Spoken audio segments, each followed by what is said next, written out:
tập công tao kẹp đó nào tao mở trên đầm na chơi gì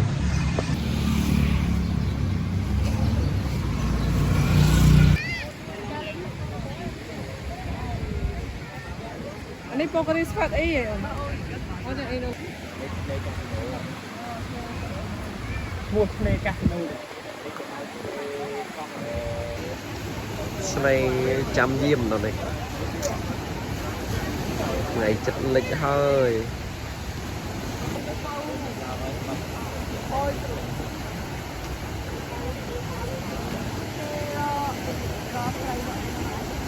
để chăm diêm người tây thôi anh được